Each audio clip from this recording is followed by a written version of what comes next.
A trio of liquidators won approval to start going out of business sales at sporting goods retailer Sports Authority Holdings Incorporated. The sales will begin as soon as this week.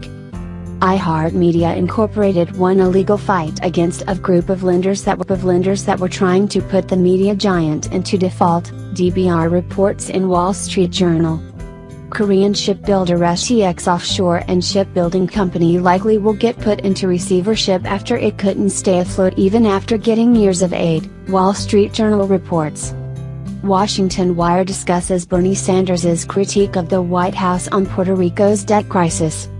The Associated Press reports on the New York City Opera's first full season after bankruptcy.